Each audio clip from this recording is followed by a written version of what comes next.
Hello, my name is Lance Lee, and today I will be discussing the more optimistic side of immigration. To be more specific, I conducted an interview with a recent immigrant from the country of Sierra Leone. Through this interview and my research, I hope to display that America is still a land of opportunity and people can still find a place where they belong here. I will be using some secondary sources to provide context for a couple of terms and topics of discussion as Sierra Leone is not a well-known country to the majority of Americans, and its internal methods and machinations are even less understood. I conducted my interview on March 28th with my interviewee, who will be given the name Mr. T since they prefer to remain anonymous. They spoke a great deal about the differences between their home country and America. In their own words, Sierra Leone was, quote, as different to the US as night is to day. When I asked them to elaborate, they described how the education system in Sierra Leone was a lot less flexible and more troublesome than the American system. After some research, I found out that Sierra Leone's education system begins with 7 years of primary school, then comes around 5 years of secondary schooling, and lastly an optional 2 years of sixth form study. Unfortunately, an article published in 1985 to the International Journal of Science Education revealed that approximately 56% of students drop out of primary school before completing it, and 60% of those that do make it into secondary school also drop out before the end. When I asked Mr. T what he found most problematic with Sierra Leone education, they said that Americans have the option to choose their classes and make changes to their curriculum based on what they wanted. Meanwhile, in Sierra Leone, children are not allowed to do anything besides the same routine everyone else is doing, until they drop out or eventually finish their schooling entirely. When I asked Mr. T why he was so adamant about getting a good education, he stated that he wanted to get a good job in the States and that he is a staunch believer in better education equaling better pay. Mr. T also went on a tangent about how the competition between businesses in America allow for many different occupation opportunities compared to Sierra Leone. There, the job market is fairly scarce and undeveloped compared to America. Moving on, I asked him what the biggest problem with Sierra Leone was. He responded with, quote, the Sierra Leone government is run by nepotists, and before I left the country, there was a major civil war going on. The war he was referring to is the first Liberian Civil War that lasted from 1989 to 1997.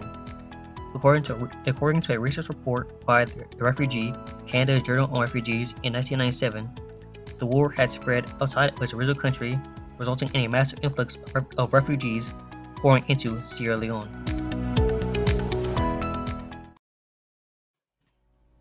The war also led to an incursion into Sierra Leone that left a minimum 10,000 people dead. Mr. T blamed the government for not properly stopping the violence before so many people died. A smaller problem that Mr. T mentioned was the quality of things like food and water in Sierra Leone. Clean drinking water was a rare commodity when he was growing up there. To put his claims in perspective, an article written by the Journal of Hygiene in 1986 goes over a study conducted on Sierra Leone water and its cleanliness.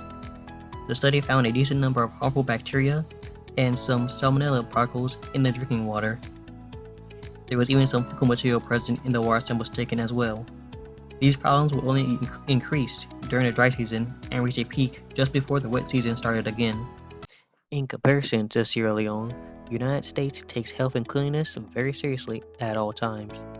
Around the same time that the last source was published, the Journal of Chemical Education was publishing a health advisory that was a warning of the potential harm pesticides could be doing to humans through tainted water. Americans have numerous types of filters for drinking water, all full of chlorine and other chemicals that kill any dangerous bacteria present in the water. And if any water is found to be contaminated, there will be a public service announcement that warns people to avoid the area so they won't get hurt. Americans, compared to those who live in Sierra Leone, just have everything so much better. In fact, we have journals and studies being conducted all the time to ensure that every drop of water Americans come into contact with is 100% safe to be in, and his journals are constantly being updated and improved over time. Lastly, and most importantly, to conclude the interview, I asked Mr. T about the core aspects of my immigration studies class. I asked him if he ever experienced discrimination based on his gender or race, and if so, would he consider the experiences to be xenophobic in nature. He stated that such forms of discrimination rarely ever happened to him or anyone he knew. There was only a single memory that he offered during the interview that could potentially be described as discrimination. One time, when he went to take some money out of an ATM at the bank, he was approached by an officer that asked him some questions that were quite invasive and accusatory.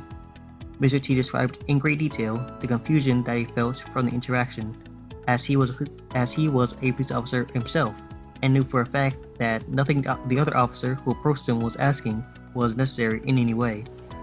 It was obvious that the cop was simply trying to give Mr. T a hard time for no good reason other than the fact that he felt like it.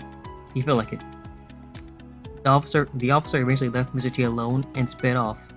Mr. T himself does not consider this interaction to be an example of discrimination or xenophobia because it was so brief and he never saw that cop again. From my perspective as an interviewer, it was also clear that the interaction Mr. T described held very little weight to him, not just because of what he said, but also because he took a considerable amount of time to remember the conversation in the first place.